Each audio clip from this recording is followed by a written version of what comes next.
The Houston Texans just went from background noise to real danger in the AFC, and almost nobody outside that locker room was ready for how fast it flipped. A season that started with doubt now ends with 12 wins, a 9-game heater, and a 5th seed that feels a lot more like a loaded weapon than a consolation prize. They did not creep into the playoffs, they crashed the door late, with walk-off finishes and tight games that kept coming down to the last drive and the last kick. The crazy part is, this does not feel like a wild, lucky ride. It feels like a team that finally figured out exactly who it is at the perfect time. Offense is the first part of that story, and it is not the flashy show people expect from a contender.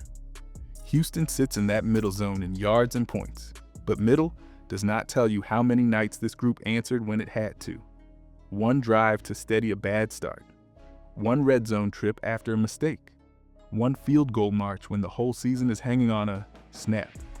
At the center of it all is C.J. Stroud, calm in the pocket, cutting down the bad decisions that showed up earlier in the year, cleaning up his answer to pressure, and talking about execution, like a veteran who understands that in January, you win with boring details, more than highlight reels.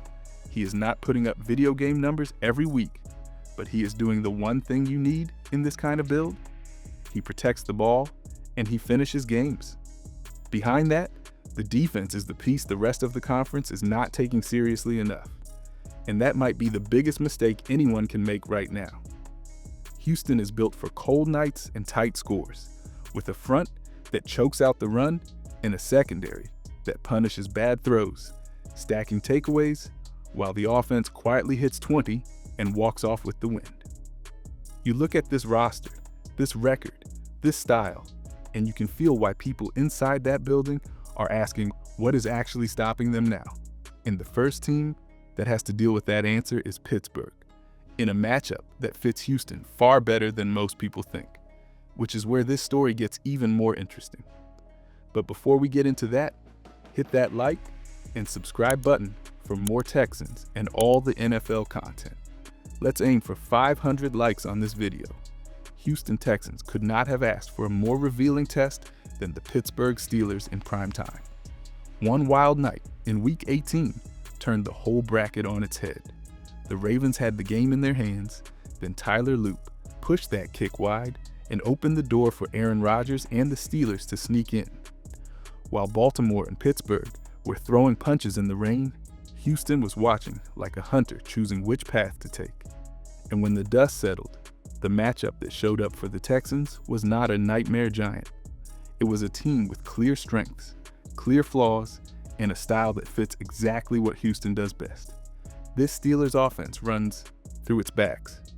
Jaylen Warren punishes defenders between the tackles, wearing on a defense with steady gains, while Kenneth Gainwell keeps slipping into the flat and underneath zones, turning simple throws into steady yards. You see the box score, and it tells the story. Kenneth Gainwell finished with 8 catches for 64 yards. Jaylen Warren went for more than 60 yards on the ground and added catches of his own.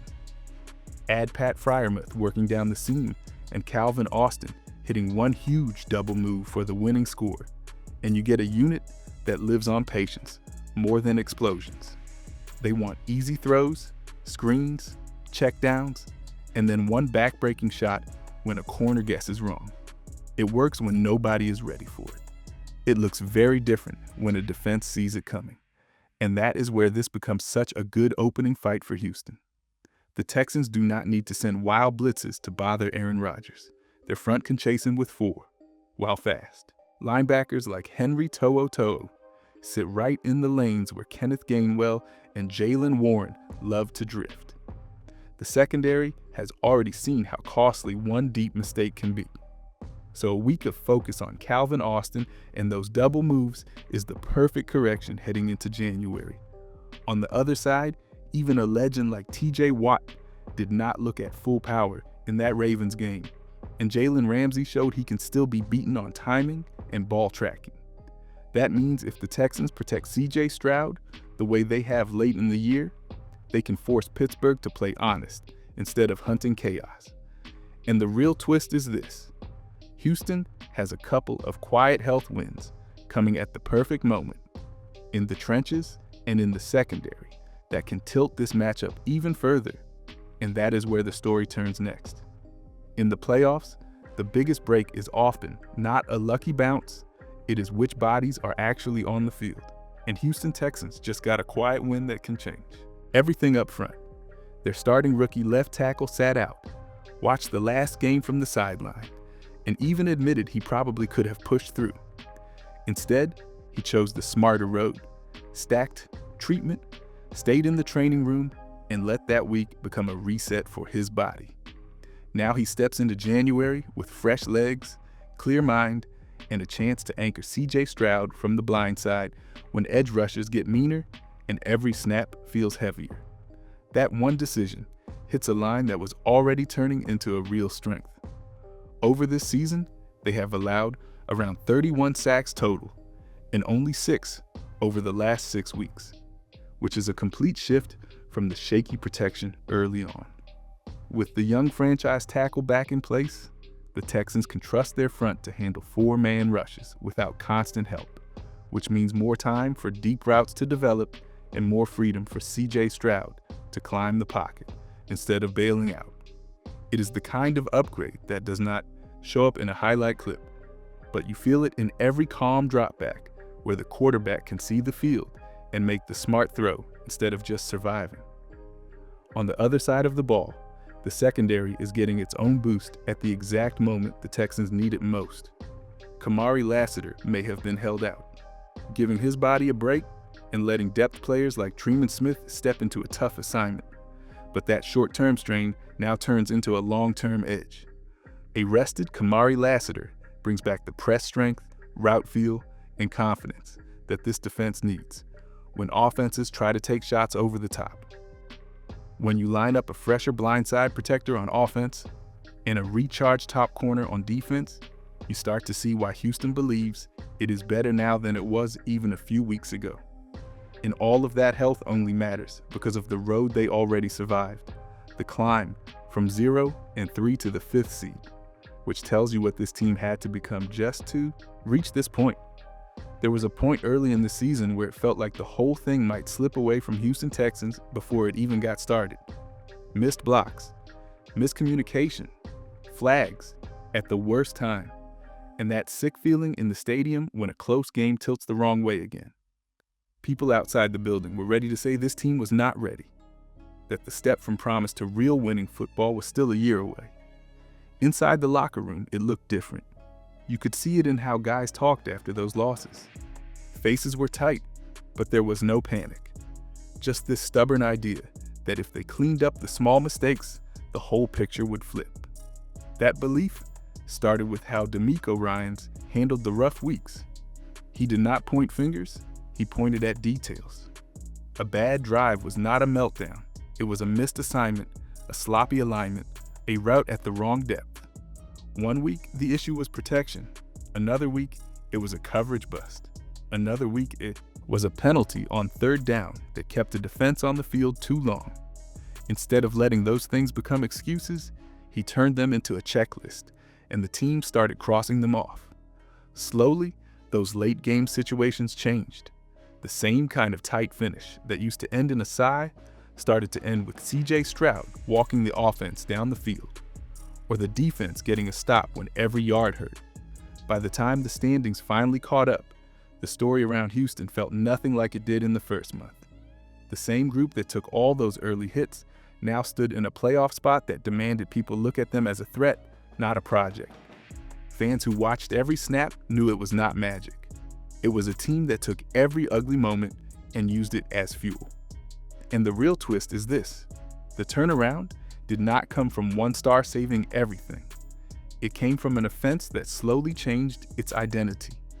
A play caller who grew up during the season, and a group of skill players who kept trading off big nights.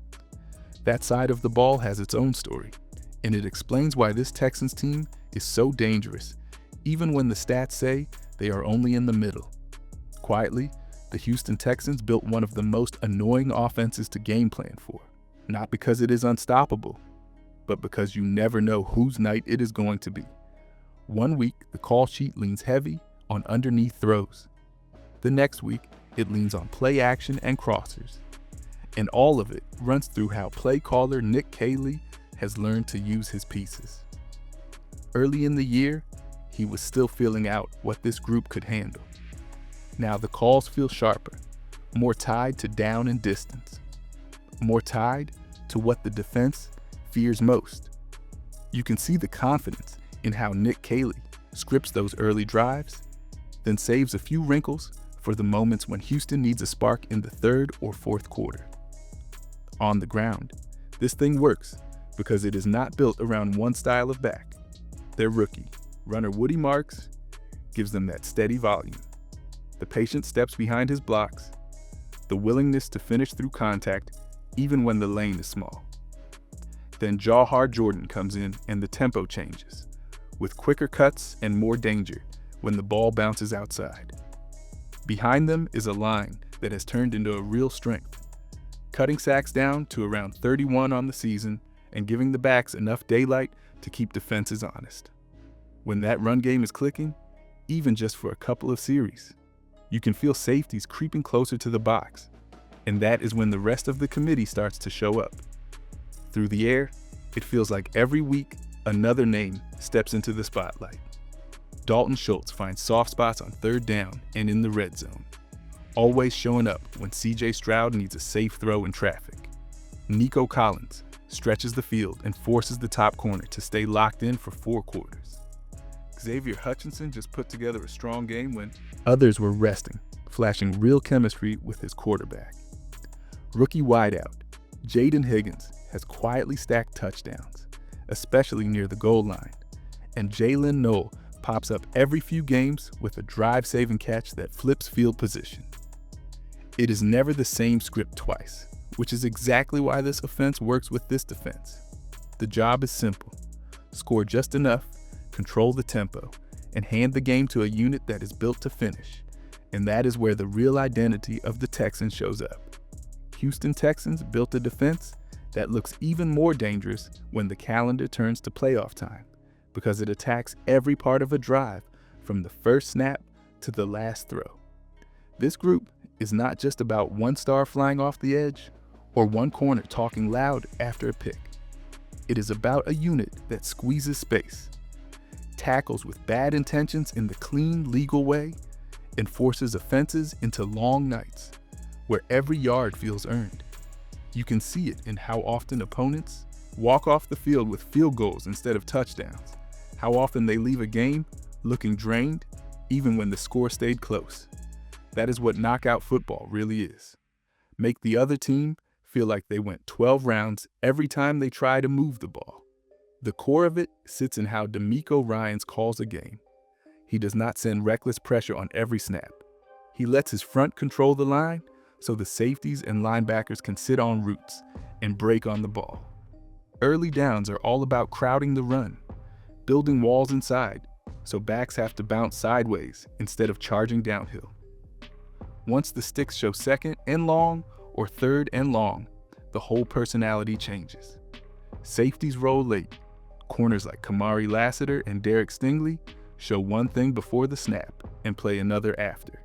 And guys like Kalen Bullock read the quarterback and jump in front of throws that looked open a second earlier. That is how you stack takeaways and still keep points allowed low. It is not luck. It is a plan that punishes hesitation. There is still one layer that makes this defense even more scary in this playoff field. They already know their weak spots, and they have been honest about them all year. They have seen what happens when communication slips and a deep shot lands, or when a flag wipes out a great stop. And they also know that when they stay clean, teams struggle to reach around 16 points on them. Now put that type of defense into an AFC where some of the usual giants are already gone, and a lot of offenses live on timing and comfort. A unit this physical, this disciplined, walking into that kind of landscape changes the whole bracket conversation. And it is the reason the rest of the conference suddenly does not look as safe as it once did. Houston Texans picked the perfect year to turn into a problem. because for the first time in a long time, the AFC does not feel like a locked fortress. Seasons used to start with one question: how do you get past Patrick Mahomes and the Chiefs? Now they are already sitting at home, and the so-called roadblocks do not look so untouchable anymore. Some contenders stumbled late, some lost key players, and some are walking into January with way more questions than answers. Houston is not the loudest brand in this field, but when you look at who is actually built for tense, low-scoring playoff nights, this is where they quietly slide to the front of the line. You can see it when you look across the whole board, not just one game. There are flashy passing teams that pile up numbers, but struggle when they cannot turn every drive into a shootout. There are tough defensive squads that still do not trust their quarterback when the ball is in the air with the season on the line. Even groups that used to feel automatic in big games, like the units led by Lamar Jackson or other longtime stars, suddenly look a little more human in this setup. Meanwhile, the Texans roll in with the top defense, an offense that understands it only needs around 20 points most weeks, and a quarterback who does not give the ball away. When everybody resets to 0-0 for the playoffs, their style stops looking boring and starts looking dangerous. That is what makes this run so interesting. Houston is not chasing the same formula as everyone else. They do not need to be the most explosive attack in the bracket. They need to be the most steady group in a field full of teams that have shown they can crack when pressure hits. The conference feels open in a way it has not in years, and the Texans have the exact mix of defense, ball control, and belief that can turn that opening into something real. The only question left is whether they can follow the simple plan that fits who they are and stack enough of those games in a row to turn respect into a deep run. That plan is not complicated, but it is demanding, and it is the final piece of this story. The Houston Texans are entering the playoffs with a clear blueprint instead of a mystery. The idea is simple but ruthless. Let the front control the run and keep scores near 16, while Kamari Lassiter, Derek Stingley, Kalen Bullock, and the rest of the secondary punish forced throws. Let C.J. Stroud stay clean behind this line, avoid giveaways, and lean on a committee where Woody Marks, Nico Collins, Xavier Hutchinson, Jaden Higgins, and Dalton Schultz take turns carrying drives, with Fairbairn cashing in any stalled series. That is the standard DeMeco Ryans has preached since the rough start. And if Houston follows it against the Steelers under the lights, they stop being treated as a fun story and start getting talked about as a real threat to the entire AFC.